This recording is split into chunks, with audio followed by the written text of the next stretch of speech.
Sorry. What the hell? Good evening. Good evening, Europe, and welcome along to the Daytrippers of the forums of a Monday night. We have a big show lined up tonight. Pete is due to join us at some stage. He's just gone out, and not unlike FSG, Pete's out. And then we've got 4 topics. You can see them on screen over this way, over there. Michael Edwards, he's out. The human element of football, that's out. Harvey Elliott, he's out. And LFC Pundits, they're all out. So everyone is out tonight, and that's the most important thing. This, of course, I'm your host. I'm not out. I'm in, as you can see, in my house. And joining me on the show tonight, of course, is Frank Stapleton and Johnny Giles and Ragnar Clavin. And that's the crack. I want to welcome everyone along to the chat. I can see you're all lively tonight, caring about transfers and everything. Let me let you all know, we're going to sign no one. So you can all need to relax there. Mbappe is not being signed, as I said, on the Canet show at the start of the transfer window. So deal with that. Gavin, if you could bring up the guests there, I want to introduce Frank Stapleton, Brian Main, and Ragnar Clavin. That would be great. Brian Main. That would be great. That's a show for any Irish person. They'll know what that means. Good evening, all. As you can see tonight, I've got Andy, I've got Shane, I've got myself, and Pete will be joining us along soon. That's why there's a blank screen there at this moment in time. Right, lads, Michael Edwards. It's been the topic of the day. Be the man, the myth, the legend, the man that they're having a statue built for outside the Manchester City Stadium, where they had that statue built that doesn't look like anything. But Michael Edwards supposedly leaving the club at some stage in 2021. He is a legend in my eyes at this point in time. He's the man who single-handedly built this Liverpool squad, this Liverpool team. Instrumental in bringing in Jurgen Klopp. Instrumental in changing the foundations and the structure of this club. But his style, his methodology is designed to ensure that there's continued success even after his exit. Andy, before I go on a rant in a little bit, announcing the Michael Edwards exit via David Ornstein, who appears to be tied to somebody in the club because it was him who had all the agent talk from Henderson. How's your feelings on the idea of Michael Edwards, the transfer genius, the man who put Monchi out to the Monster Munch in his box? What do you think? Yeah, I've no real feelings on it. I feel sure he does nothing anyway. We're not signing anyone. So he doesn't have any job to do. So that's why they're getting rid of him. And they're not even replacing him because we don't sign anyone. So they're just letting him go, and then there'll be no one else there. And then all the FSG outheads are going to fall off a cliff, and everyone's going to go even madder. I know, seriously, it's just, I seen it today, and it's like fans are just constantly looking for something to complain about or something to feel sad about. Liverpool are playing good football. It looks like they're a lot better than they were last season. And we draw against Chelsea, and they announced that a director of football or whatever he is leaving, and everyone's going absolutely rasher. Seriously, people leave football clubs. When Bulvac left, people's heads were falling off because they thought we couldn't play attacking football anymore. When Gini Wijnaldum announced that he was going to be leaving, people's heads were falling off because everyone thought there was mad rumblings going on at the club. Every time someone leaves, people just go rasher, and it's all based on assumptions. Seriously, I don't know. Like, if you can't enjoy this football team and you're worrying about Michael Edwards leaving, seriously, forget about it. When he was recruited, or when he was given that promotion, people went mad over that too because they didn't feel he was fit for purpose. Then he became one of the best at his jobs in the business, and now he's leaving. And now he's just going to be replaced by someone that we're all going to be praising in a couple of years, and then maybe we won't, and then they'll leave, and everyone will be going mad again. Seriously, get over it. Liverpool are deadly. Don't be worrying about fellas leaving. Shane, Shane, you said to me before we started this, who's Michael Edwards? So what's your take on the whole system? Do you know who these people are? Did they even matter to you? Listen, I'm looking forward to you educate me now when you go off in your rant. But no, in all seriousness, look, like Andy said, like he's going to be replaced. I think you're right. I think all the things that being written about the situation is kind of down to like what you said, that it's a system. And the system doesn't rely on one man. It's designed to keep running if one particular man leaves. So I would be confident. I don't know too much about Edwards. I think he gets a lot of credit at times. He got a lot of credit at times for selling players on and getting over the odds. Would seem for money, over the odds money for squad players. That seemed to have slowed down the last couple of seasons. But by all accounts, this fella is highly rated. This fella, Julian Ward, or whatever his name is. So, I mean, listen, there's no point in fucking shooting this fella before he's in the job. Just have to wait and see. It's basically it. I think it's a sign of the times as to what's going on out there at this moment in time.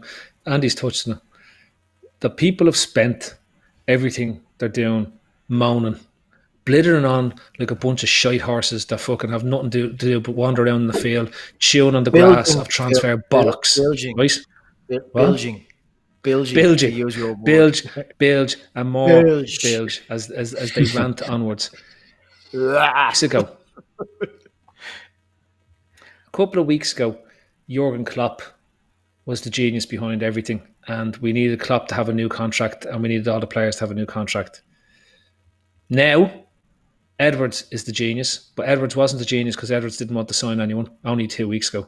The fact is, there is no one person that's better than the other. The fact is that the reason why this system is set up to work the way it is designed to work to be better than the sum of its parts. You see this, that Klopp is the best ever, and if everything falls apart if Klopp isn't around. Klopp wouldn't have won anything with Borussia Dortmund in the last few years had he stayed there, mainly because it doesn't really matter with Zorc. They had a similar setup, and if the best team in the league comes in and just buys all your best players whenever they feel like all the time, you're never going to win the league. That's just the way it is, right? What this club has been built on is the idea that we would have to outperform the sum of our parts, that we would pick up players who are not designed to be the top of the hill. They're designed to be those just about to come to the top of the hill. Since Michael Edwards has come in, we have been competent in developing a system that delivers improved and sustained improved success year on year, ultimately resulting in a position that we could attract a manager of Klopp's levels, not the Brendan Rodgers levels, not the Kenny Dalglish levels, not the Roy Hodgson levels, but we're talking about an elite coach, and we remain in an incredibly attractive position to do what it is. Thankfully, the system that Michael Edwards has set up is designed to allow succession to continue on. Designed, and I see this, Jono, film, the system never worked before Klopp arrived. Did he not? Mid-table dross for years. Where were we, yeah? So 13-14 didn't happen. That didn't happen. That was an imagination. Right? Even when Kenny was there, had we managed to put the thing together about 60 days, or 60, the last 60 days, we could have got close to the Champions League. This is ridiculous. So Michael Edwards leaving. You'd be told, oh, that was Suarez and Sterling and Sturridge. Like, yeah, what is it with our own fans that they try and make excuses for our own success? Like that it wasn't built on anything planned. Like they're constantly trying to discredit everything. It's actually bizarre. How is anyone even enjoying watching football anymore?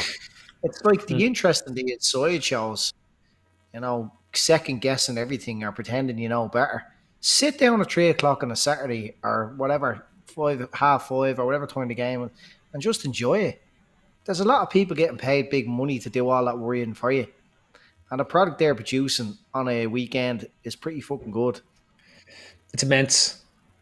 We're one of the best teams in Europe. We've been to the top. Did you hear We've been to the top. I look at this and say, can people not and respect that what somebody like Michael Edwards has done? He should have a statue up outside Anfield. Klopp should get a statue up outside Anfield.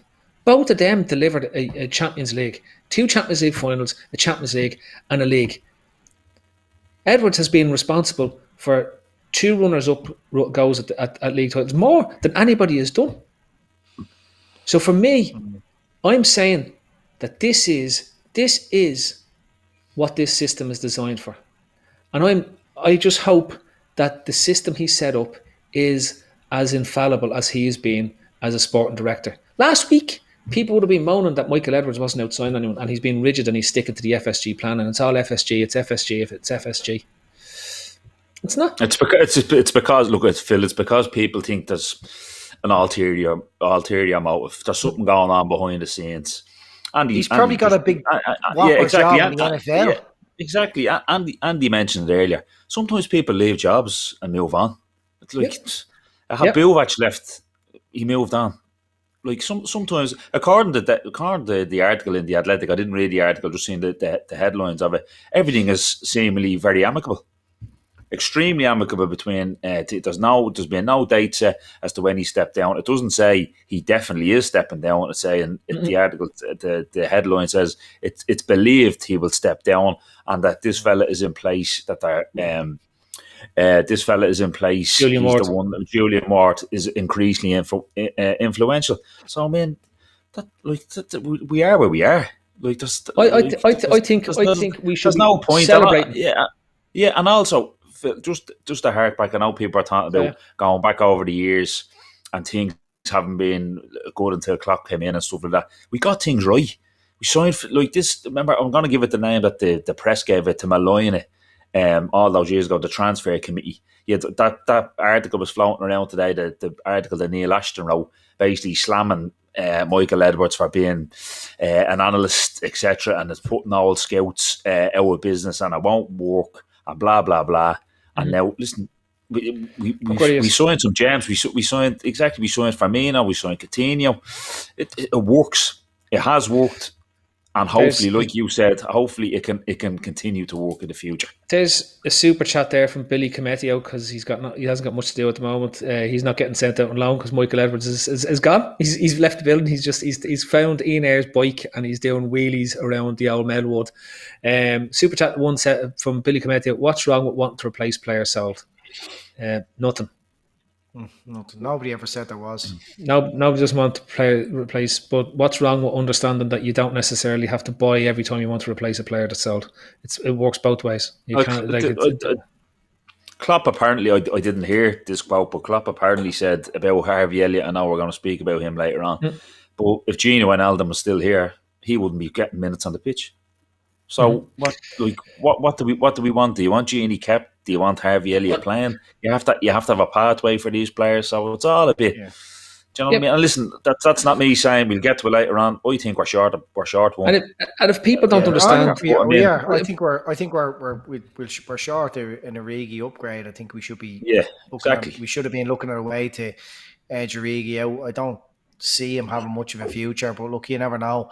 The biggest thing for me, Andy, the biggest thing for me on this is that if Edwards decides to leave, I don't want to see him going to a club in England. If he goes to Real Madrid or he goes to a Barcelona or goes to a somewhere like that, he's going to set up the system somewhere else.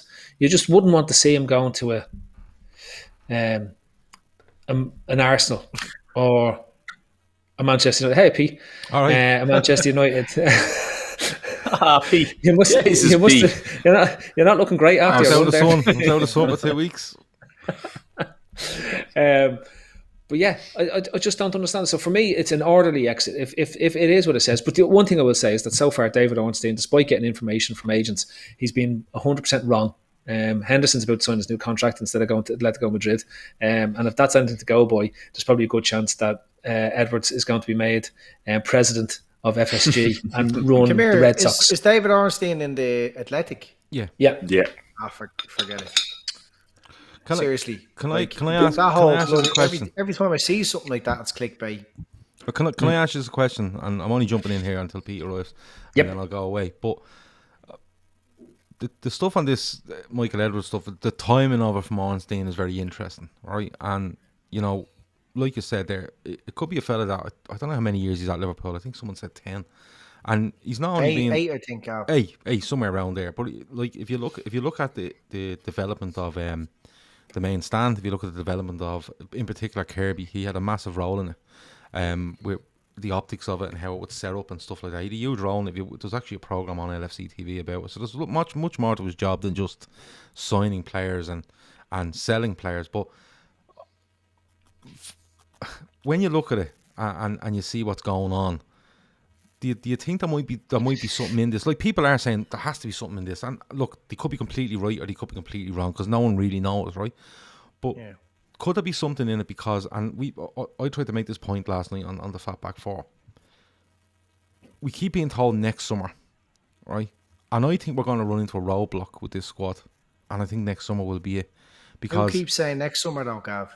No, well, like I've seen reports. Grizz. I've seen reports. Liverpool are looking at. Grizz said this summer. Maybe this summer, maybe next summer and stuff. What I'm saying is, if it doesn't happen this summer, right, which is literally in the next 24 hours, it very rarely happens in January, and then you go on, and it's next summer when you're going to look to do things with this squad. Do any of you feel that we, like, without sounding like you're just absolutely going fucking mental because we haven't signed anyone, and I think we're all in agreement we probably need one, if not two. Do you not feel that next summer you could be looking going, there's probably too much to do here to make, my feeling on it was 2 or 3 in this summer, and you're forward planning, and when you get to next summer, you probably add 2, 3, and over that year's time, you've reshaped and you've remolded the squad. Because I think next summer looks a very difficult proposition with what we've done this summer. I just wanted to see. Okay, Gav, and if that's the case, and Edwards has decided himself that he wanted a new challenge, right? Mm-hmm. Say there's a lot of talk about him going to America. Doesn't necessarily mean he's going to a football team. He could be going to a top role in the MSL or something like that to make it a bigger project or a bigger prospect. His whole thing is about data and identifying places in data, right? So it doesn't necessarily mean that he's going to be stuck in football. But I look at it, when you say that, I'm going to be disappointed if we've only signed Kanate this summer, right? I said it. I was on the Fatback 4. I've been on, I can't remember whatever other shows we've done as well. And I said, I truly believe we need to get at least one centre mid, if not 2 centre mids in this summer. However, and it's going to be probably a topic for next week, I think we're going to post a loss of somewhere around £130 million sterling for the last year. Mm-hmm. And the focus on contracts, and fans don't like this stuff, but the focus on contracts means that they can spread the cost across a longer term. It means that you can still afford to do that when you're trying to offset losses in your football club, okay? Because you have less of an impact on your bottom line. It doesn't mean you haven't got the free cash or anything like that, but you just have this, right? And I think when you put a whole team together, I think Edwards has probably thought, right, I've done everything, taken them to the top, got them to the Champions League, done all this. What do I do? What's from here? The next is another rebuild. It's what happens after Klopp. It's what happens when this whole team comes in and everything. I think it's perfectly normal to see a freshening up. But for me, I think he should be seen as the influence and how important he was to where we got, right? And hopefully his system and his methods and his structure puts us in good stead for the next rebuild and the next evolution of this team. Because I truly believe we're looking at, Klopp has only got 2 seasons after this. I don't think he'll sign an extension. I don't think he wants to sign an extension. And then from that point on, it's what happens, because you want to have your next sporting director in place to make the choice of who's going to replace Klopp after him. Right? And if the sporting director is not in it for the long term, you're better off having the guy who's going to be in it for the long term. It's the American model. And again, I'll go back to it. You've got to educate yourself. If you're a fan out there, you've got to educate yourself on American sporting models to understand how FSG will think and what FSG will back out there. And the sporting director is the one that's there for the long term. The coach is seen to be the one that's there for a relatively short term and a period of success. They move on, and the sporting director continues to build and rebuild the evolutions of each team. And that's just the simple fact of this. Yeah, I know that's a simple fact, and I know that's, like you say, it's very straightforward what you've said there. All I'm saying is, in a footballing sense, when you look at the squad we have now and we feel like we're too short, right?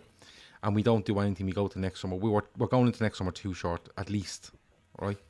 I don't know if I can see us going and signing 4 or 5 for the money that we would expect to sign them for. Now, I know people would say, we bring in players at 30 million and we make them stars, and we do. We absolutely do. Salah being case in point, 34 million, and he's probably worth north of 150, I'd say. But what I'm saying is, like, can you actually see that happen next summer, where Liverpool turn around and go, we have this squad, we're going to lose A, B and C, and we feel we need 2 more. And A, B and C are probably Minamino, Origi and Milner, which will probably bring you in around 20 million quid. So if you want to sign 5, you're going to probably have to put 130 to 150 million down on the table. Can you see that happening? Because I don't know if it can. Will you need 5 though? But, well, you need 2 now. You need 2 now, right? And yeah, two squad players. Squad players. I don't like the term squad players. I like to bring people in and be players. You know. So, but what I'm trying to say. So who will drop out of the first 11 next year? I'm not here to say people that are going absolutely mental are 100% correct. All I'm trying to say is if you look at it from both sides, right? You want something now, you probably do. And I think the vast majority of people think a midfielder and a forward. What I'm saying is you leave that another year, which you probably will. January doesn't work majority of the time. When you come to next year, you're going to say, well, we probably needed 2 last summer. And Milner's another year older. He'd be approaching 37, I think. Origi's definitely not going to be playing because I don't think he's getting a look in unless they get rid of him in the next 24 hours. And Minamino isn't trusted. So you're probably looking at 20 million max to get them out, right? And then you're saying, now I need 4 or 5. So now we're talking 150, 160 million. Can you see the club doing that? How do you mean Minamino isn't trusted? I don't think he's trusted, Andy. I think I have a feeling if he was trusted, how many times though? I have a feeling he would. If he was trusted, he would have gone on that pitch on Sunday. I know, but we've seen it so many times where players have taken a long time to be in Klopp's plans. You know, we spent big money on Fabinho and it took him a few months to get into the team. The same with Robertson. Like, there's nothing to say. Like, look, Minamino went off to Southampton, had a half-decent loan spell. He was good in pre-season. There's absolutely no reason. Just because he didn't come on at the weekend doesn't mean that he's not going to start featuring a little bit. Rumour has it that Bobby's going to be out for a couple of months now. We'll probably start seeing Minamino playing a bit of football, and then you'd be saying to yourself, oh, maybe he does trust him. I think Klopp trusts everyone that's there.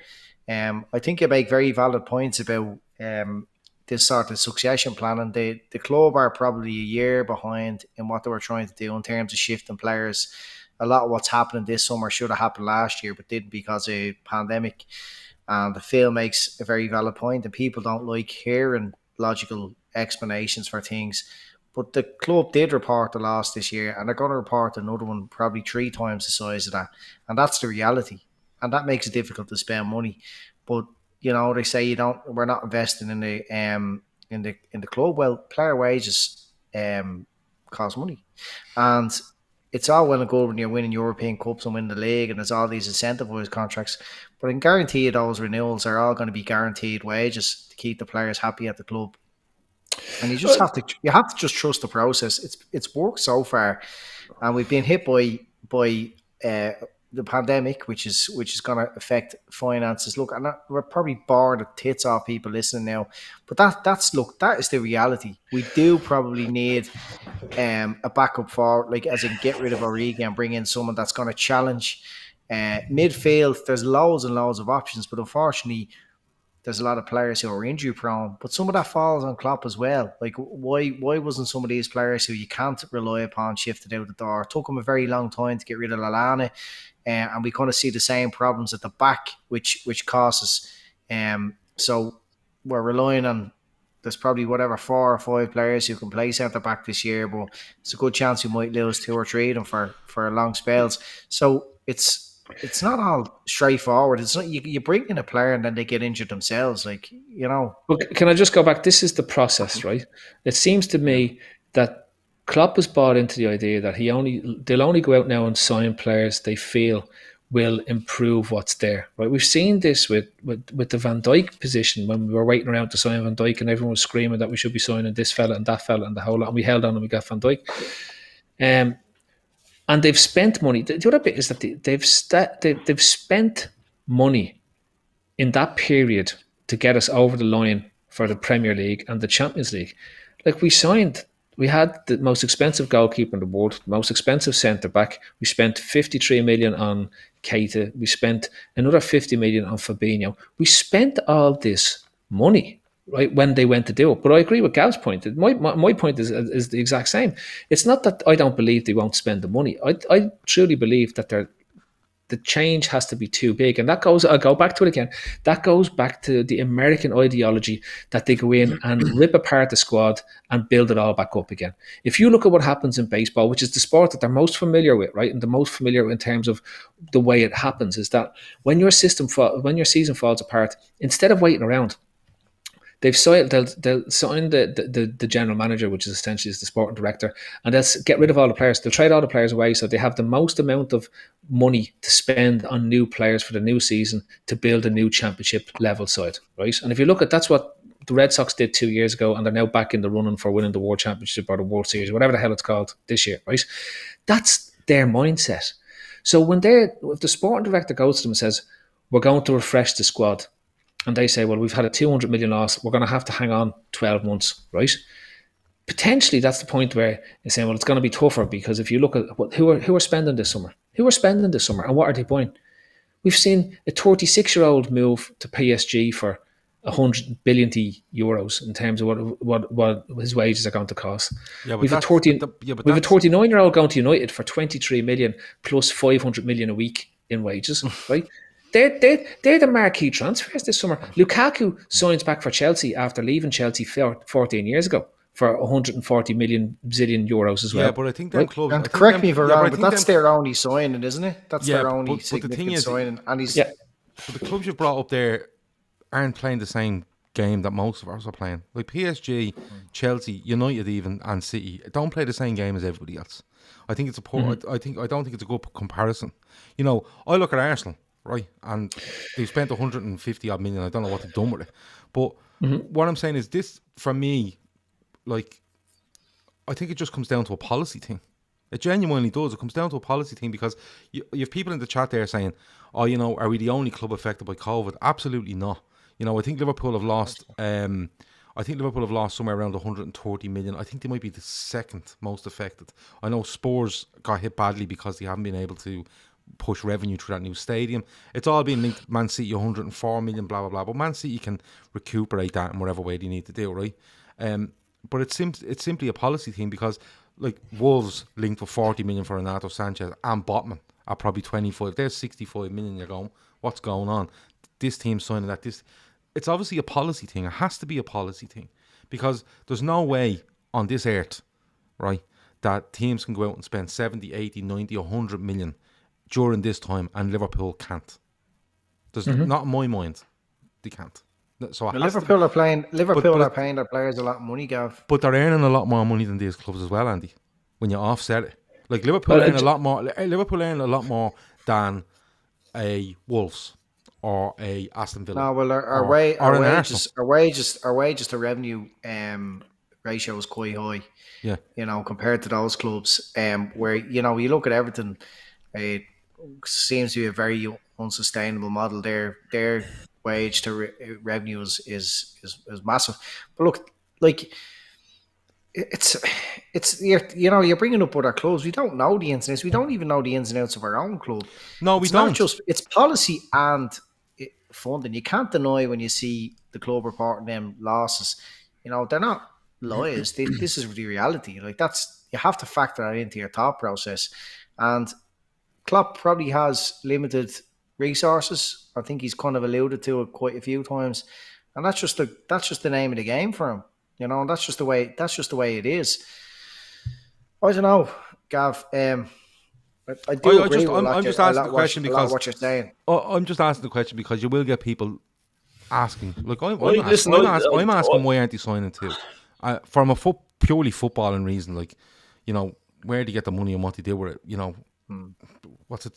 I hate to say what's it mean. It's not my money, but you know what I'm saying. I'm looking at it purely of football and going, in that squad for me, a midfielder and an attacker allows us to compete on two levels as opposed to be honest, Gav, I just find it hard to believe. You know, you have to, you know, the whole one player in, one player out. Like, the squad was full, you know, and then Shaqiri left and no one really came in. You want to see, I find it hard to believe that you can't shift Origi and bring in another player. I find it hard to believe that you can't say shift one of the midfielders who is more likely to pick up an injury across the season, or a defender. Like, I'm quite surprised that neither Gomez or Matip were moved on. Look, I really do think they're both excellent players. But between the two of them, they can't make up the minutes of one player. So like these are the kind of questions I ask myself: is the reason our squad looks so light is because 2 or 3 months into the season, you're looking at the bench and you've 2 goalkeepers there, and you've all sorts going on because of the fact that so many players are injured. And that's I think that's one of the biggest. Bench was very strong on Saturday night though. Everyone's fit. Everyone's fit. It's the strongest bench I've seen in a long time, right? And the bigger questions that you're coming off the back of that is like if Henderson, our midfield, Henderson, Elliott, and Fabinho for such a big game. And it's great to see Elliott get game time, and he's playing really, really well. I just keep coming back. I just keep coming back to it and saying, well, there you've got Thiago and you've got all the other fellas that could be playing in centre midfield. And I still look at it and say, Henderson is one of the first names that's on the team sheet. He's the fella, his replacement. And I gave it out the last one. It's the one that I would have liked to see is Gravenberch at Ajax. That's the fella I thought we should go. That's the heir apparent to Henderson. And I think grooming an heir for Henderson now should be top priority, because that's where you start refreshing your engine room. And we still don't have cover, in my opinion, for Fabinho. Because if you lose Fabinho, you don't have, like, we were playing Milner there in the first game against Norwich. Now, it's grand, it's Norwich, you get away with it, it's fine. But if you get into the bigger games, that's where the worry I have, because, normally it'd be Henderson or Wijnaldum, and you're going to question over Henderson's longevity across the course of the season, and you don't have a Wijnaldum to step in and cover that position.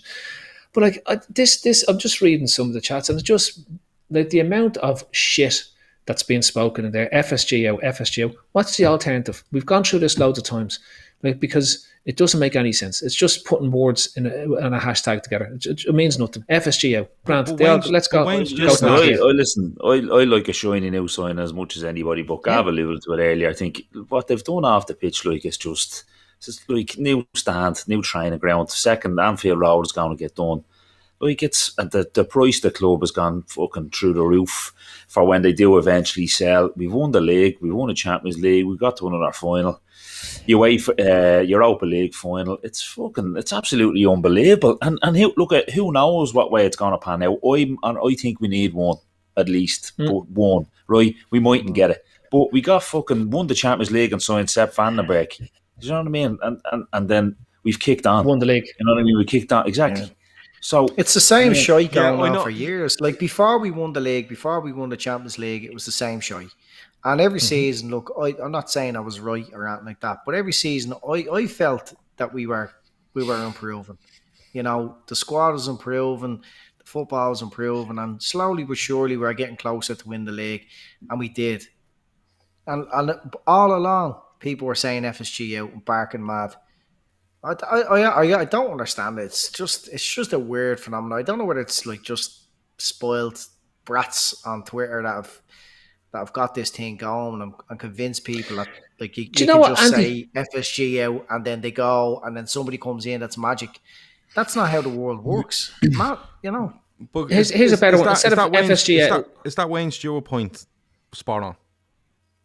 And what I mean by policy on the screen, he says most of the clubs are leveraging more debt to their clubs to go out and buy players, and Liverpool aren't.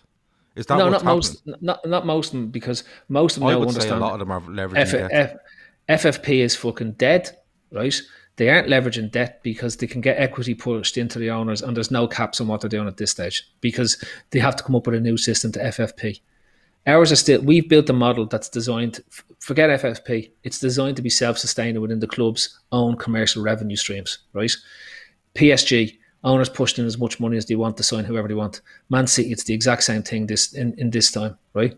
United, the owners have pushed in whatever amount of money they put in, but they probably put them in as a debt note on top of the club in terms of United's piece, because that's what they do, and they'll pay themselves an interest coupon off the back of the commercial revenues and take more money out of United. But the United fans won't care about it until they have to go on a march because they're not winning matches. Like, it's just a bunch of I come back to it and say, our model is our model. We said here, most people, if you go back 6 months, would have been saying the FSG model is right. We just want them to spend a bit more. So instead of writing FSG out in your hashtags, put FSG spend. Change it to that, because that's exactly what you want. FSG spend. FSG transfer. And I think... Do you know what I mean? I kind of look at it, and like, there is loads of people in the chat and they're like, livid with FSG, you know. But I think, like, when I genuinely look at it, and I'm playing devil's advocate a bit here, I'm going to be honest with you, because I'm quite open in the fact that when you do something good, great. When you do something bad, have a go at them.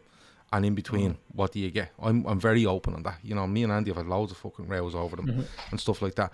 But when I actually read through the comments, and even on social media or whatever, or even talking to just general Liverpool fans, you know, it's actually, when you break it all down, everybody wants the same thing. It's two players. Everybody wants the same thing as two players. It's just, what do you think should happen? How was saying FSG out going to achieve that, though? You know, no, that's what I'm saying. I think it's not the actual two players that might be the issue. It's what should happen if they don't sign the two. Like, I think they should be questioned, and I think it should be a case of, why aren't we doing this on a purely footballing side of things, not financial? And then there's others that'll say, just get rid of them because they're just not doing it. Yeah, I think that as well, comparing us with other teams which have different objectives, who have bigger bridges to gap as well, the gap as well. Like, you know, talking about Arsenal spending, look at the state of Arsenal. They're not spending their way out of anything. You know, they're spending, and they're probably going to finish mid-table or bottom half. Like, it's not as straightforward as that.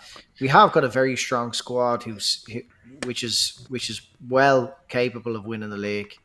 You know, City went out and bought one player effectively, in Grealish, overpaid on him, player that doesn't really improve them, but he's just going to be another part of that system there, and he's going to be good and everything. And then Chelsea, they did need a Lukaku type of striker. They spent money on Werner, who we were all like going fucking nuts for, had a shite season, and now they've went back to kind of a bit of a, you know. Lukaku probably fits what they need, but he's not £100 million player. And when he left the Premier League, he was a laughing stock, and now all of a sudden he's come back and people are behaving like he's the answer to everything. You know, we have a squad there and a first 11 which is probably better than most teams. You know, I don't think when you're comparing us with teams that are spending money on, they probably really, really do desperately need to. And when Liverpool did need a goalkeeper, they went out and broke the world record bought the best goalkeeper in the world, and we still have him for many years. And Virgil the same. You know what I mean? We needed a player like Fabinho. They went out and did it. You know what I mean? Like there's gonna come a time when Mane or Salah or one of the more important players, the spine, will need to be replaced. And they have shown, in fairness to them, they have shown that they've done it when they need to do it. But right now, yeah, I agree. Like, we probably need, I feel we need to just an upgrade in Origi, and we're good to go. The rest in the midfield, I just think our weakness is the injuries, and that's probably going to mean saying goodbye to one of the midfielders. Well, Phil mentioned earlier, like, there's loads of stuff flowing in the chat about signing X, Y, and Z, and I get that. We all agree we need someone to come in. But it was mentioned earlier, these contract renewals, right? Now, people don't want to take them into consideration. But can you imagine leaving Trent's contract run down because you want to sign a backup for somebody, or you let another contract, or you don't give them the new deal that the player is expecting? That wouldn't be prudent, I don't think. Like, it's good to tie these fellas down, tie the main people down in your squad to the long-term deals, get them sorted, so there's no ambiguity about, he's like Genie, he's a year left. Oh, well, we should have tied him down 3 years ago. Oh, well, we couldn't because we wanted to sign a backup, or we wanted to sign a backup midfielder. Now, listen, loads of people say you should be able to do both, but we're coming out of COVID. I don't fucking know the ins and outs of it, the financial at the club. I'm not an accountant, but I'm just saying there is something very, very forward thinking in signing all your main fucking players down to new contracts. That's all. I just think like. I know we started off with Michael Edwards, and I'm going to skip Pete's topic because he's not here to talk about it tonight, right? Because I was going to take it. No, I'm going to skip it because I want this to lead into 45 minutes started with this show. I know, but to be fair, it's more from Michael Edwards. it's more from Michael Edwards into a conversation around the structure in general, which it's always going to lead to, because without Edwards, the question is, does the structure work? And even with Edwards there, the questions have been, do we need more players? Are we leaving it to too big a job to do next season or whatever season is to decide to rebuild? And I'm with Gav in that I think it is too big of a rebuild to be taken on. I think it's a foolish way to go about it, because you'll actually end up further behind than where you need to be. And Does that fall on Klopp though? It does a bit, Andy, and people won't say this, but he's incredibly over loyal in some instances to players, right? And that comes down to, like, he even said it that he wanted to keep Wijnaldum. Now, I was in favour of Wijnaldum going, but I was in favour of Wijnaldum going because I believed it was going to lead to a refresh in the midfield. I've no issue with them re-signing Salah. I've no issue with them re-signing. Who's re-signed for us? Alisson, Van Dijk, Trent, Robbo. So, and if we get Salah, I'd like, for me, I think the big thing for them is that they thought there would have been a market available for Mane either this summer or last summer, and because of COVID, there hasn't been the 100 million market they were probably expecting. And I hate saying this, but it is part of the model. They were probably expecting to get 100 million in for one of them, and would have used that to accelerate the rebuild in terms of what it is. And that's how they've operated. And I've no issue with that, because that's how they've operated. And if I can get 150 million in and spend 150 million, I'm fucking brand new. I'm brand new. I think if it does go to next summer, I would be of the opinion that Mane should be the Origi upgrade and someone should be brought into the starting 11 on that side of the pitch. That's if it does go to next summer, because that would be my thinking of it. I'd like someone now, but if it does go to next summer, that's the way I would be thinking of it. The thing for me in midfield, we've got Thiago, who's over 30. We've Henderson now, who's over 30, who we're going to rely on. We've got Milner, who's over 30, who we've relied on up until now. And as myself and Gav have agreed on this a number of times, this was the year to get your two in, so that you had them embedded. You had them embedded in the style, and you have your long-term replacements already sitting in there, learning how to play the game the way we want them to play. You take it over 2 a year. That's the way I thought of it. 2 a year, because. If you tell me that Konate comes in, and on top of Konate, you're going to reshape this squad with 4 new players over the next 12 months, I think most people would be absolutely delighted with that. I just worry on the money lost. There's no argument. There's no money argument on it. It's policy for me, and I think clubs are out there. I think they are leveraging debt. I think they are just taking loans and going, listen, we'll fuck it all at it because we'll make it back when things get back to normal, because there's so much money in the game. But I just look at us going, there's no way. I find it very hard to believe that we didn't look at that squad and go, lads, we need 2 or 3. And then next season, if that goes to 4 or 5, which it will because of an agent squad, players that we don't want running down contracts and will probably sit happily for another year unless we get rid of them for pittance, i.e. Origi. I just think it's a very hard job to do next summer, unless they're willing to put a serious amount of money up. And I'm not too sure if they are.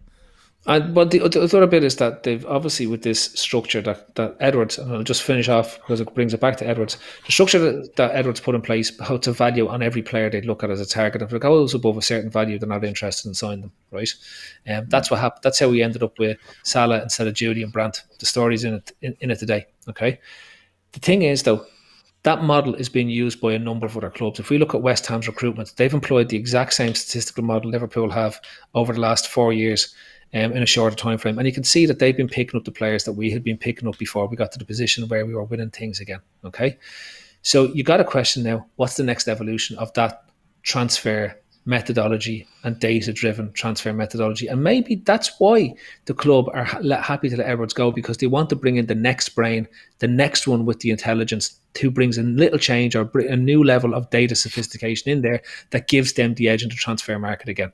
And there's a genuine question that if that's how the system works, which we know it is, then maybe it's time for the next revolution of the system, or the next evolution of the system, and not just the players as well, because the system has to be right to continue to maintain success with the way we do.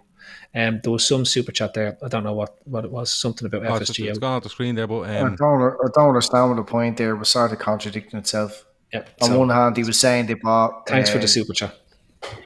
On one hand, he was saying they bought Jota, Thiago and Konate in the last 12 months. And then he was saying that he's emotionally drained because we don't spend the same amount as Arsenal. Yeah. Like that's three starters you're talking about there in 12 months. You know, so maybe Look, can I subtly just say that the succession Mbappe, Real Madrid have pulled out of the Mbappe signing. They're not interested in signing him, which means that Klopp has now lodged the bid for Mbappe, and Mbappe will be signed tomorrow. So everyone just needs to remember that. So when we're all losing the plot, right? Moving along, and I think it's a valid way of moving this on. On which way am I going to go with this? To Shane on the impact of personal circumstances on players' form, right? I think this is led by what happened with Alisson in the middle of last season, and it's the human element of football, especially when we're talking about Roberto Firmino, and we're talking about now in terms of 3 months, we were talking about Fabinho in terms of his performance since when he was back in, and also it's the non-data side to the game. It's the emotional part which you can't replicate on any statistical model because you don't know what's going to happen in a person's life. So where do you want to go with this in terms of the listen, this isn't going to be a 45 minute like what the other one does, and you can see from the chat it's all he's gone for a run with P. All right. It's all flying down in the FSG out, and it's all transfer.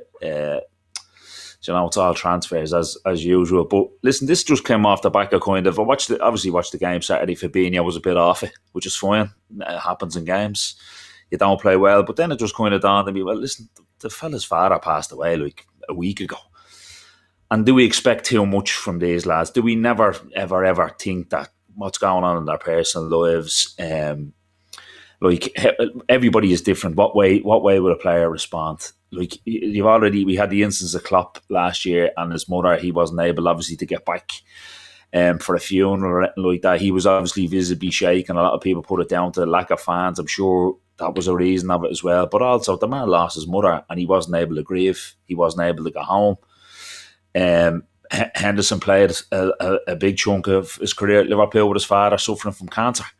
So all the topic just kind of dawned on me today. I'm thinking about Fabinho's performance being a bit off, which is fine. Some players come at a different angle. I read an article today from Bellamy's book when he spoke about Gary Speed committing suicide. He was very close to him. And his first game back was Chelsea in the League Cup the year that we won the League Cup. And he went out and he said he was unplayable. He said the Liverpool fans sang Speed's name before the game. He got upset and he just went out and was like a man possessed, and he was unplayable. 2 assists, we won the game 2-0.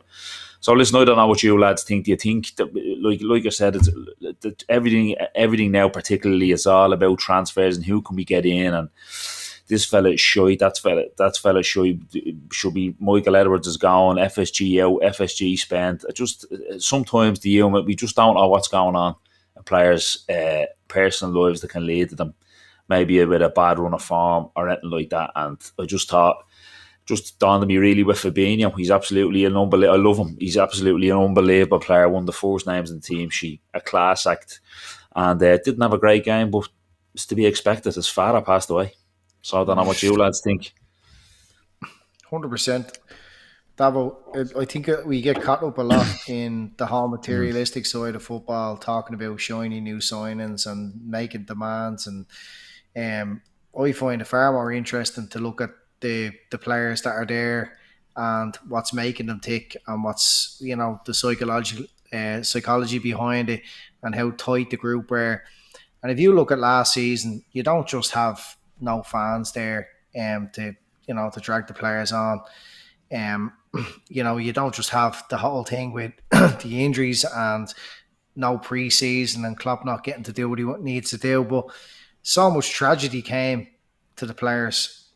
Alisson's father passing away, Klopp's mother passing away,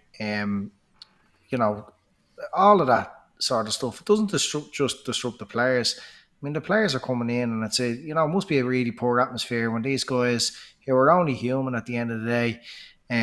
It's very, very difficult for them to pick themselves up when they're miles and miles away from their family and their loved ones. Everything that could have went wrong, and all of that stuff was real life stuff there last year, and we're talking about dips in form. Mane, God knows what was going on in Mane's mind when he was his form fell off a cliff, and he's come out and he's being honest about it. Look, this is it. God forbid, like, you know, hopefully nothing like that happens this season, and the players can get back into where they were. But if we're talking about all these things like signings, it kind of puts a bit of perspective on it there. What you're saying. Gav, go on. I found it very hard to assess Fabinho after the game the other day. You know, in normal circumstances, I look at Fabinho because I thought he would have been key. In normal circumstances, he would have been key, particularly the way Chelsea played through Arsenal the weekend before, where Arsenal didn't do anything to protect their back two. And I'm not saying Van Dijk and Matip need massive protection, but simply just cutting off passing lanes and not letting the ball get into Lukaku, because what they want is Lukaku to get a touch, get out of his feet and look for Mount and Havertz and whoever else is moving.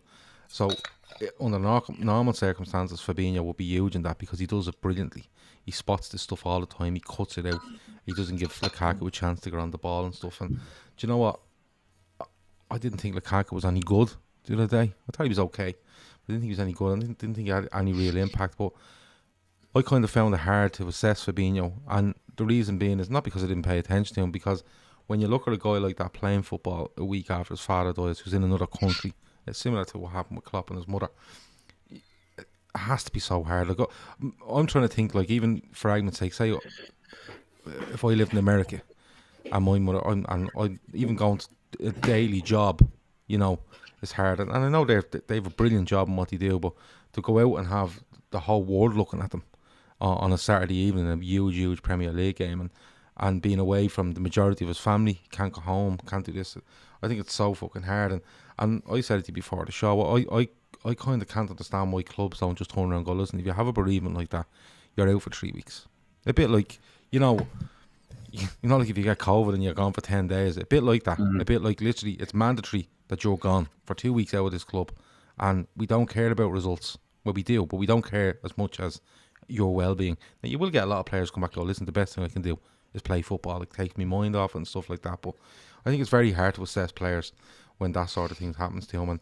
And like Klopp last year, you know, you could see Klopp, you know, change significantly from me in that period last year. Like, significantly, his demeanour, the way he carried on, the way he, even the way he looked when he was listening to questions. You know, it was nearly like he was away with the fairies at times, you know, the sort of way, and that's completely understandable. So I think the human element is sometimes lost, Shane, and for me, not even give them a break. I think it's just a case of that's probably best for them in their mind to come on and play against Chelsea on Saturday, but you're probably better off not assessing what they're doing on the pitch. And if they do things good, great, it builds them up. If they do things bad, you just turn around and you say to yourself, he lost his father.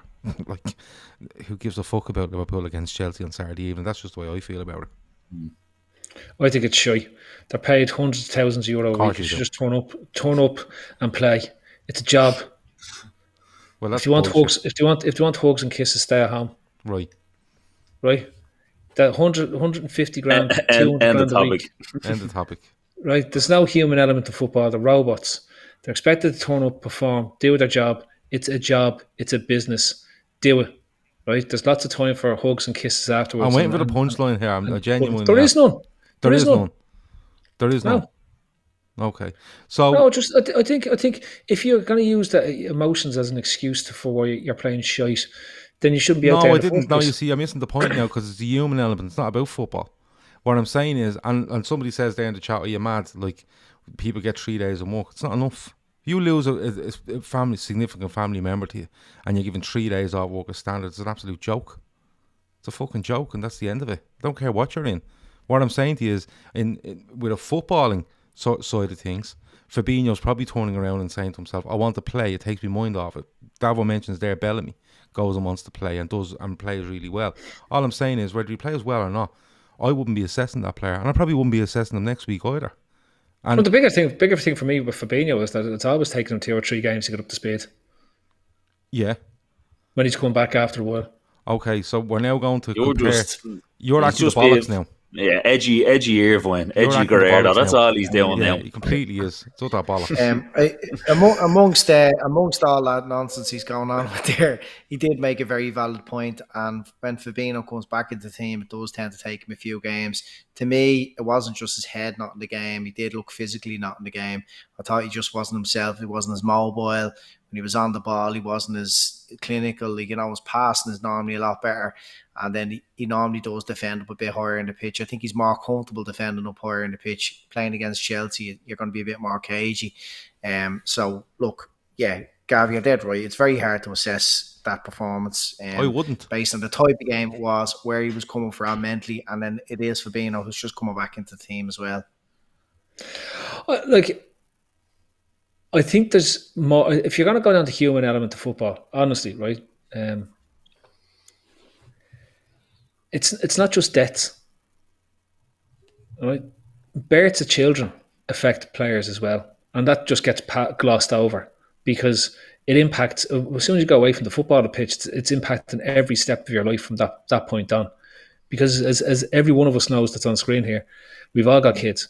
You know what it's like trying to sleep at night. Suddenly, where these lads have sleep routines and everything like that, right? That gets impacted. If we're talking about the human, I dread when I see a young player having their first kid. Yeah, I'm like, like fucking hell. You just know the performance coming. Phil, you're spot on there. That it isn't only bereavements and stuff like that. You had the likes of look at Simicast there when he arrived last time. I don't know his status as regards girlfriend, wife, like that. His Instagram stuff actually he put up. He was actually over the moon when his dog got out of quarantine, and his dog was here with him. But he's over here on his own. He gets COVID. He gets injured. Obviously, COVID protocols in the club. He was probably going in his own when everyone was gone home to rehab the injury. Then he was going back to an apartment or a house or whatever, and sitting there fucking twiddling his thumbs, looking at the four walls like that. Obviously, that stuff has to take a toll at some stage for a player, and it's one of the reasons I know you were the same as me, Phil. Very excited to see what he was going to bring to the table this year, and it's been very promising so far. So listen, look, you are. My point is, you are spot on. It isn't just only bereavements. There's a lot of other things that affect it as well. I think it's interesting that my stance inflamed people in the chats. Yeah, it's interesting because if you go back less than 12 months, the amount of times that people use the thing, he's earning X amount a week, he should be able to do this and he should be able to do that. Yet, if you mention it against the bereavement, people go up in arms about it. This is what, human element is not just about death. Sorry, Phil. Red Steve Gav has to be Paul Brennan's burner. About Ox. It's affected him for 3 years. But honestly, it's not just bereavements, right? It's not just bereavements. It's not just births. There's more things as well that's going on. It's like it's the normal run today. Look at people when they talk about mental health, etc., on football and how it's impacted their games or how it impacts their ups and downs when it comes to this. Like the human element to football is probably the last barrier to performance. And that's why they have sports psychologists. Remember we had Dr. Peters there when we had Pasco and the nappies and everything going on when Brendan Rodgers was there, right? So and they said that Peters was there for the team to get over the hump of being able to achieve what it can do, right? So there's there's as much money being spent on sports psychologists by those professionals. And outside of their club stuff on a private basis to make sure that they're in peak condition. Most top athletes will talk that they have their own they have a team of people around them. It's not just about what the club provides them. It's how they have their own entourage to do what it's doing. So, again, for me, the human element is the last unquantifiable barrier that no sports science department in the data-driven world can pick up on, because they don't know what's going to happen next in a person's life. They can't quantify what's gone on in the course of a week. Fuck, a marriage could break down. Look at Lovren.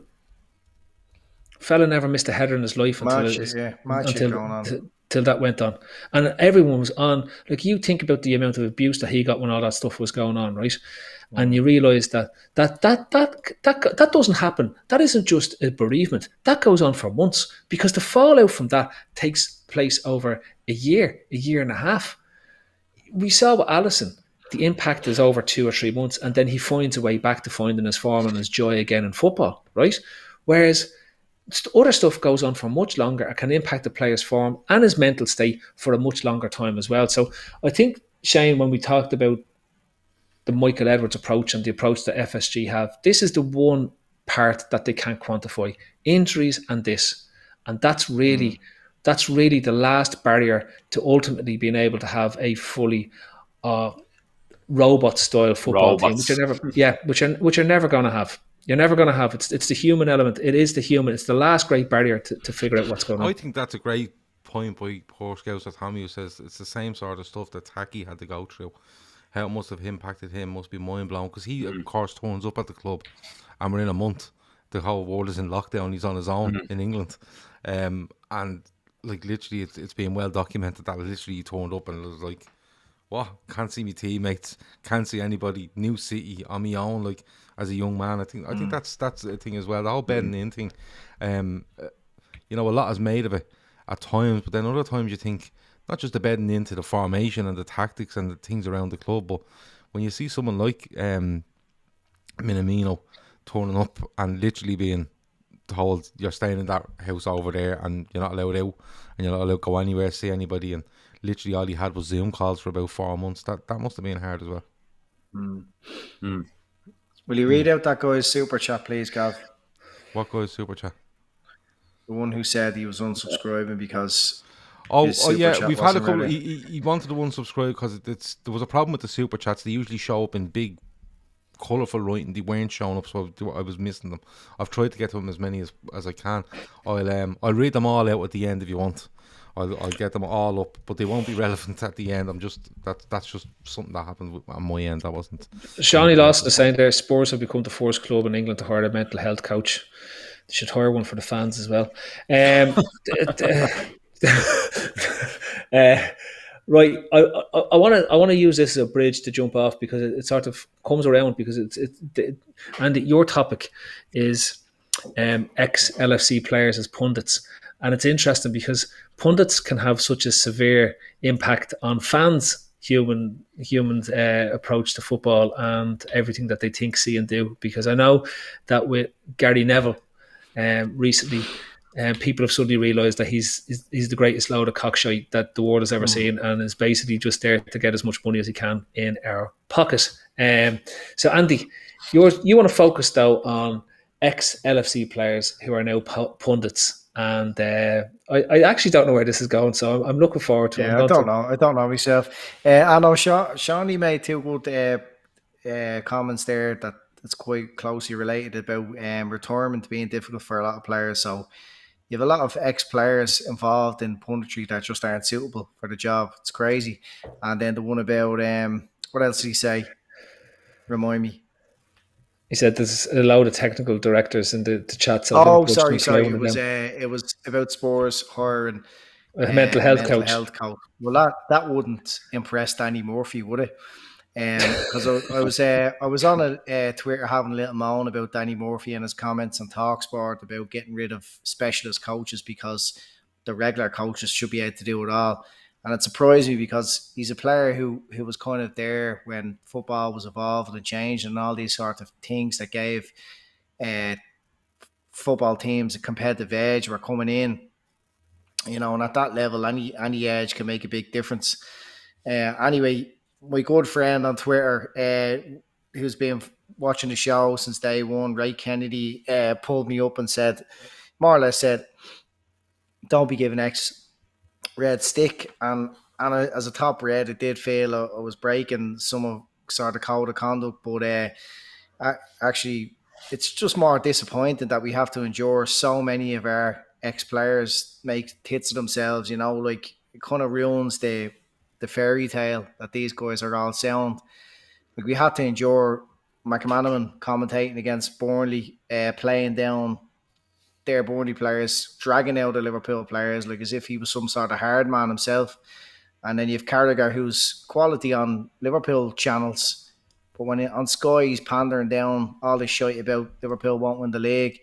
And if you want to take an alternative escape and watch some of the American channels, you have to endure Steve Nicol going on like a complete and utter spacer. And look, I know they have to be impartial, but like I just prefer when an ex-player is honest and expresses their proper views. Like Souness is the best by a country mile. Like he supports Liverpool, but he's still impartial, And I have to say, Redknapp, for all his fence sitting, and is kind of, he never really commits to an opinion. I thought he was excellent when he called out Gary Neville for the hypocrisy and left it doing goldfish impressions. His game, I respect for a season because somebody needed to call Neville out on his bullshit, and it was good. It was good to see Redknapp doing that. So I'll just throw it to the floor. Like, does it ruin the fairy tale for you when you see ex-Reds going on like idiots? Like a couple of others that spring to mind are Lawrence and Hillman, two other saps. Like, can I just say, Gerrard when what?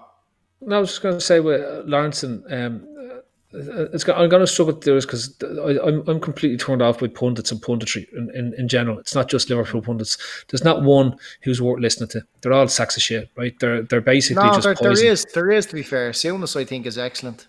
I really do think he's excellent. Souness was great when he was on Irish television. But I will say about Lawrence, I was looking at something there the other day, and my head popped up. There was no sound on, which is great. So I don't know what he was talking about. So it could have been still the same Lawrence and Muck that he normally talks about. But he looks a lot healthier since they took all his jobs away from him. He looks happier in himself, and that's good because he'd gone very grey and hated football. Like literally hated football. When he used to be on commentator, it was just like he really just hated being there. No, he still does Today FM. He still does the radio. That's not real, though. That's not real, Andy. Yeah, because he's Lawrence is on LFC TV now, isn't he? Is he? I'm pretty sure he is. Yeah, I think he's. Well, maybe that's why. On that. Maybe that's why he's so happy, Gav, because he just looks genuinely happy again. He looks healthy and he looks happy again, and I was delighted to see that because he was such a great player for us. So it was just good to see him. That's all I want to say on that. Just when you mentioned Lawrence in there, we just thought I'd give you that update on how he's looking these days, because I think it's important to look well when you're a pundit. But do you not think before Carragher done his whole spitting incident, he was a lot better. Like, I mean, I recall the whole when we beat Everton in the last seconds of the game, and he was screaming, the house down, and look at Jurgen Klopp when he was running onto the pitch. Like, that's going to irritate other fans. Fair enough, because he's clearly supporting Liverpool while he's watching the game, but it's more honest. You know what I mean? This idea of being super anti-Liverpool just because you don't want everyone saying that you're biased is ridiculous. I just love watching Aldo shouting his head off for LFC TV and the radio stuff he does, and Mellor when he's on, and even Gerrard when he done a bit of TV. That's a far sooner than just be honest. They're football fans. What are we going to say, Gav? They are football fans. I think Chris Nicholson nails it for me. He says just about every pundit comes across as idiotic, starving for relevance. And I think that's a massive issue. I'm not saying all of them are starving for relevance. Are they though? I think they are, Andy. I think the world we live in today now, relevance is a massive thing. When you think back, like you were talking ex-Liverpool players, Hansen famously said you don't win anything with kids, and he's been slaughtered with it for about 25 years since, right? But Hansen was very, very good at what he done because he broke down. He broke down a game. He looked at it. He went over it. He'd show you defensive analysis and stuff like that. And he was made famous by something that he said because it was his opinion. Now when I look at some people, they're only saying things because they know what the reaction is going to be.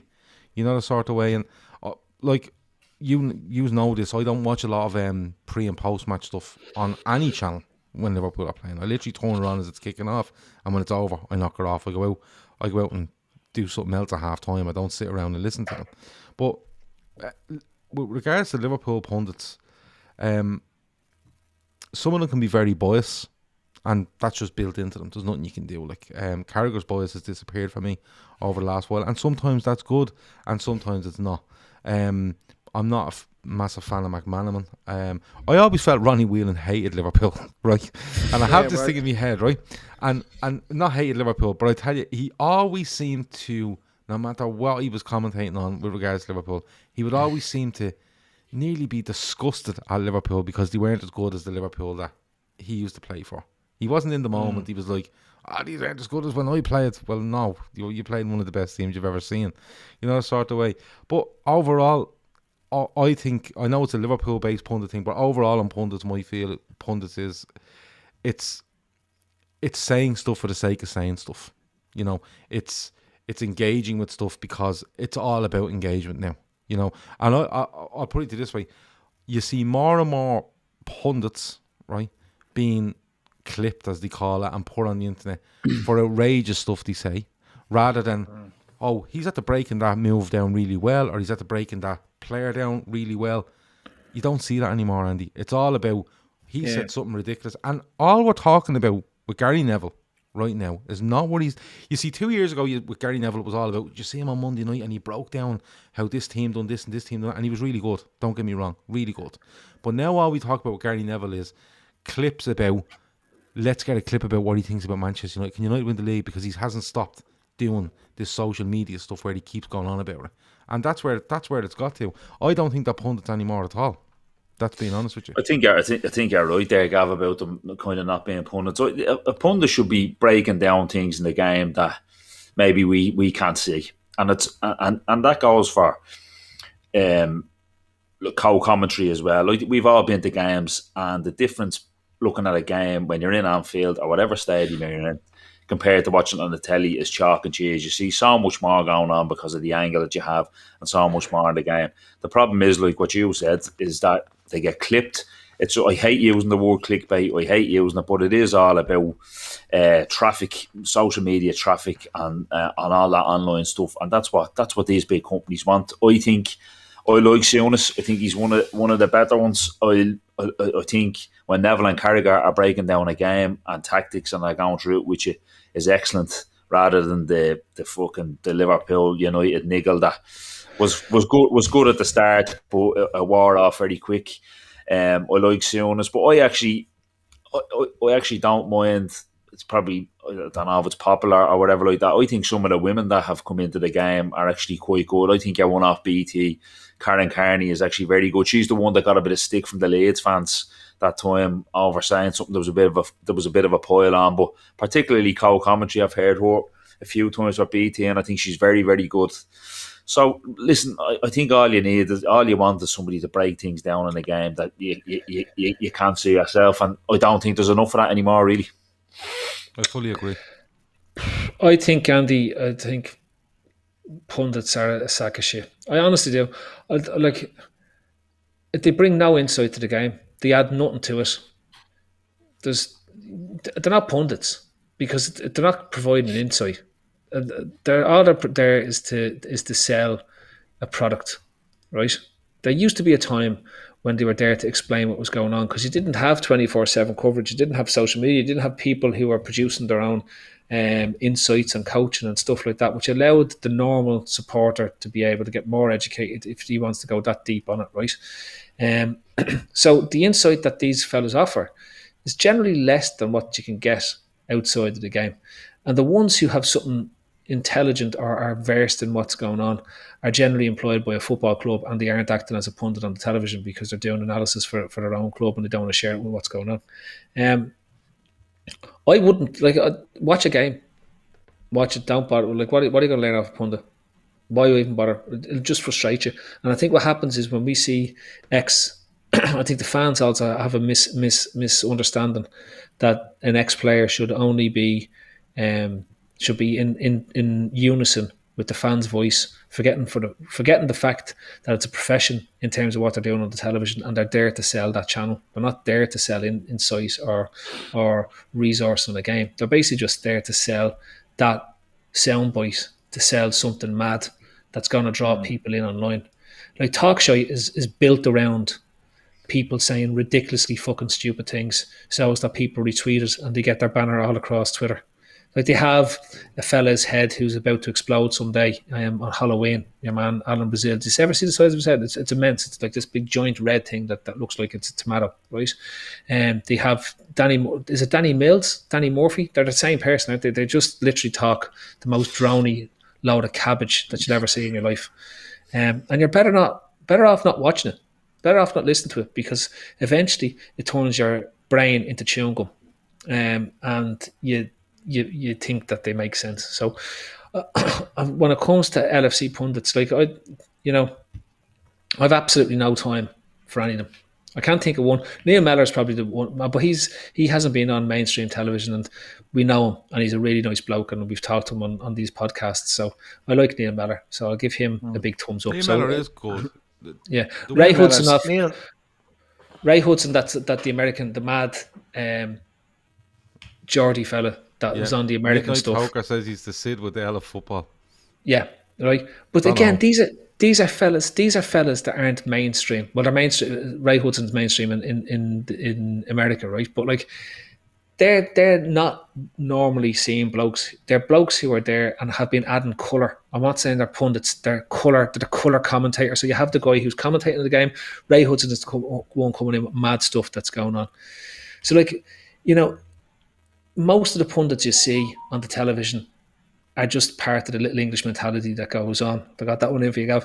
In terms of what you're listening to. Like, why would you have somebody like Jermaine Jenas on the television? Why would you have a Paul Ince on the television? What relevance to modern football did these guys have? I have the same issue with the likes of John Giles and stuff when they were on. They're not long out of the game though, Phil. Like, Ince was only managing and Jenas wasn't playing too long ago. What was Ince managing? Sabutio? I don't know, but still, like, better than what we were managing. But like, it's just bizarrely off the mark. And look, I completely understand. Like, Talk Sport is all about the clicks and the sound bites and the stupidity.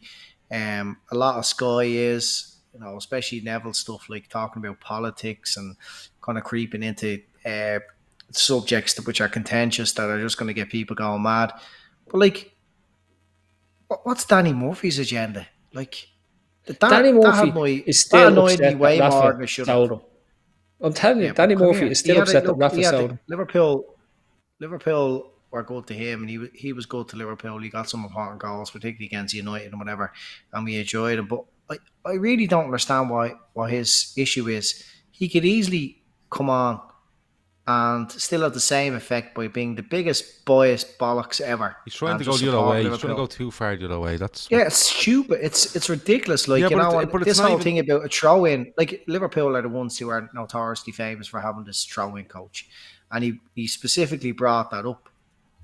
Like, what is he doing, doubting Jurgen Klopp and his methods? But it's not even that. Like, he went on about an Aston Villa set piece coach, and Aston Villa scored from a set piece, and then Janus, in the same breath, is telling you that he's watched the Liverpool Burnley game and didn't see anything in the game whatsoever that was over physical from Burnley, when Klopp had clearly pointed them out in 3 different separate specific incidents. They're not watching the game. Like, and then Leeds said the same thing about Burnley this week. I'm telling you, like, Liverpool, Manchester United in particular, if you say something anyway controversial about those two, you're on a winner. That's simple as that. Because nobody triggers more around the world in sports media or in football media than Liverpool and Manchester United. If you say something controversial about either of them, their manager, their squad, whatever it might be, you're guaranteed you're going to get, like you said, you're going to get clicks, you're going to get people reading your articles, you're going to get people reacting, and that's what they want. You know what I mean? And like, somebody says there, Roy Keane is brilliant. Roy Keane is brilliant for me, because he's brutally fucking honest. Now, there is times where I think it's starting to slip, where they're trying to make a bit of a fucking mockery at times, this him and meet Michael Richards thing. But then I watched the interview with him and Neville is saying, people don't know you off screen, how good a laugh you are. You love going out for a drink, and during your playing days you were like a manager in the dressing room, but at the same time you were lying to Alex Ferguson about having 20 bottles of beer down the pub. You said you only had 10. The sort of thing, and you covered for lads. So, and I do kind of worry when I see what Sky tried to do with him and Mika Richards. And all right, it's light-hearted and I get that. but they're trying to paint him in a different way. But if you look at Roy Keane as a Manchester United man through and through, he lashes Manchester United when he needs to. He lashes them, and he praises Liverpool when he needs to. Because he's like, in particular, I remember him. I think Liverpool beat United at Anfield, and he literally just turned around and went, "They're brilliant. They're absolutely fucking brilliant at football." And that United, so they're miles off them, and went through them. And I like that. I do like that about Roy Keane. Yeah. But I do worry a bit times when I it like just him. starts to, they're turning the dial on him a little bit, and then you kind of go, I need to knock that. I honestly like him. And he does lash United. You're dead right. But at times over the last few years, especially since Keane has got involved in television, it's been a bit of a low hanging fruit. To bash United. Like, there's, for the team that he watched playing, there's so many imposters out there. You know, not now, they're getting a lot better, but like, it must have drove him absolutely crazy to see passengers out there who weren't playing for the shirt. And you know, you liken him to, you know, our Gerrard or Souness. Like, you know, I mean, they be equally as aggravated when they were watching Paulson and other imposters like Kaczewski playing, and I'd completely forgive them for lashing in there. But it's just weird at the moment, like, that all these pundits who watched us win the league just a year ago, in the Champions League 2 years ago, are so quick to criticise and put it in and sort of put doubt that and say that this team is finished. You know, it's just bizarre. For me, I think they should get rid of all the pundits. I think they should stop calling them pundits. They're not analysts, they're not pundits, and they should just focus on colour, right? The reason why Dunphy, Brady, and Giles were perfection on Irish TV for so long was because nobody paid any attention to their analysis of the game, because it was rubbish, right? We were just there to see the rows that they had amongst themselves, right? Like, let's be honest about it. And we wanted to see what outrageous thing. It was colour. It was colour. It was adding colour to the broadcast. It was bringing something. You wanted to see a row in a pub like your mates at halftime, and that's what we were getting, right? And that's literally what it was. And I think they need to get away from this idea of giving us analysis, because they're not going to be able to. They can't. The fellas that they're asked to do analysis couldn't analyse their way home, right? Without Google Maps. This is where we need to get away and get the most entertaining personalities in. Yeah, but you're on a tightrope then, because you're going down the route of the people you're looking at now, and you're kind of going, he's only here to be fucking say something to be laughed at, or, you know, the sort of way where I know where you're coming from. Anyone that's never seen Giles Dunphy and Brady on Irish television, go on YouTube, some of the stuff. It was genuine what they were doing. They were just three old men getting really fucking agitated with each other all the time. But it wasn't done. It was done in an era where only the people watching on the telly would see it. It wouldn't be across social media. It wouldn't be across anything. But now you're kind of getting that, but it's kind of nearly like it's scripted, and that's where I think people have the issue with them as well. And none of them can say a negative thing about anything they're trying to sell, and that drives me mad. Nobody talks about what's going on. It's look, at the end of the day, and he says about the LFC pundits, in reality, they're no better and no worse than the rest that's out there. I just think it's horrible, and I wouldn't allow my brain to melt it. So I'd be like, nah, bin punditry. It's got no place in modern day football. Get fans in to punch the head off each other instead. That would be much. Everyone seemed to enjoy that. When I can't believe they got rid of that. Do you remember they used to have the fan cam and the two fan zone? Yeah, it was amazing. Yeah, that was good. Amazing, because it was just two normal lads sitting there. I don't know if they'd have a drink, and it was like a goal goes in, they'd be jumping up and they'd be bleeding, slapping fellas in the head and all, you know, like, because you got a goal and stuff. It was a brilliant idea. I don't know why they got rid of it. I'll tell you what, Phil, they should get Tony Romo over and just get him to do the commentary with Tyler. Yeah, now that'll be some good stuff. Not Tyler, please. If I turn something on and he's on it, I'll find another channel that's showing it that doesn't have him. Yeah, I can't. No, he's the worst. He needs to be taken out and sent off to the Afghanistan Premier League instead. Peter Drury and Tony Romo, dream team. Yeah, Peter Drury and Beglin, I think McCoy's is brilliant. I think McCoy's is brilliant as well. McCoy's is good, but again, Gav, it goes back to he's not trying to know the XG, and he's not trying to provide that. What he is providing colour, and he's trying to provide his excitement and the love of the game that he has, and express that on the pitch for people who are watching it. And that's what you want. That's what you want. You know what I mean? Shane Down said there that the fan cam stuff was removed because of foul language, and Mikey D says we're far too PC nowadays for the fans on, which is a fair point. You know, you'd have to put them on a massive delay, and then it wouldn't work, wouldn't it? So it's one of those. Well, it would for those who are watching illegal streams, because they'd be just go in around and say, matches. listen, go over and watch fan cam, but just to let you know, the lads are gargling, and there could be punching the head off each other, and they could say very bold words. You've been warned, so don't go complain. Okay, we're 90 minutes in. This has been the forum. I've been your host, Phil Casey. Unfortunately, it's an international week. We're like, I was going to use the old favourite of our international football topic, but to be honest with you, I'd rather cut my testicles off than watch international football, to be quite frank, right? We do something different next week. Well, yeah, I have my topic picked out for next week. What was it? Oh, have you? Yeah. Oh, okay. Right. Yeah, absolutely. It's why Danny Murphy is the best pundit on television. That's my topic for next week, right? No, I don't know what it is. However, to my left and to your right is Shane Davern. Below me, of course, is Peter Smith, aka Gavin Doyle, or Peter Smith. And then beside Gav, of course, is Andy Young. This has been 3 of the 4 topics, because Pete didn't turn up. Pete's topic was Harvey Elliott, so did he even give an excuse in WhatsApp? I haven't even checked. Just said he's having serious issues. Well, I don't know if that's pod related or if he has serious issues. Could be at. Was he just not allowed on the podcast again? I don't know. Something he tried to come on and wasn't working, and then it didn't happen. So that's fair enough. Of course, there's the Sienna appeal that's still going on. Lash on, put a load of money into it. Do what you can. There's no match on this week, so whatever you're going to gamble on the football match, stick into the Sienna appeal instead. Now, there's a way to do it, right? You'll probably win back as much as you would have won if you were betting at the weekend. And then do we have any? If only Joe did that, he'd pay for the whole thing himself at the weekend himself, right?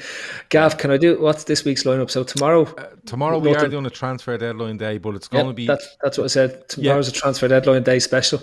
Wednesday 9 o'clock. 9 o'clock tomorrow instead of 10, just to let people know. We're going to go probably 9 till 11. And as I said, it's going to be about all the clubs. So bring a drink and we just have a bit of crack for 2 hours. Don't take it too seriously. Who's on it? Upset. I don't know yet. I know 2 people are on it, me and one other person, but I haven't decided anything yet on that. I might drop in towards the back end of that as well, because I'm doing a bit of coaching tomorrow night, and then I'll be back in after the coaching. You could be banned off YouTube after your comments about Fabinho this evening. But what did I say? You were ridiculous. Wednesday is Jamie's show. Jamie's attic. Thursday is Carnage with Grizz. Thursday's Carnage with Grizz. Friday is Sports Unplugged with Abby. Sports and thing Unplugged with Abby. And then we have a weekend off until we come back on Sunday. We've Saturday off and we're back on Sunday. So the Red Sea lads aren't doing anything this weekend? No, because there's no match. All right. You're dying for them to do stuff. We can make up a match if you wanted. But could they not do a post match? No, next week next week, because it's international break, people have requested, because literally it's this weekend and we have 5 days and then we're back, aren't we? Yep. Right, so it's 2 weekends, just one, right. So people have requested quizzes, people have requested drafts, people have requested me and Andy to have a big random chat while we drink, which I'll have to see. I'll have to check it. I'll have to ring Andy's job and see where he is on the roster, and and loads of other stuff in between. We always have fun on international break, basically. There was one that we said in the summertime we should do that in the international break, and I can't remember what it was. Coming back to me, and I don't know what it is. You're right. Was it one we said we'd do that in the first international break? To do with picking teams. Yeah, was it a draft to do with something? Picking your worst team or something ridiculous like that. Yeah. I'll think about that. I might have a note somewhere, actually. Picking your worst team be a good one, all right, wouldn't it? Yeah, no, there was definitely one, and I think I have a note over here somewhere. I'll remember it. Right. I think it might have been something we're going to do on the forum one night. We said, no, we leave that till international break. It might have been something. That. There was one. I can't. So if anyone in the chat there remembers what we were going to do, let us know. Right. Yeah. Okay. Right. Yeah. That's great. Okay, that's been the forum. I've been your host. That's been the show. Good night. God bless.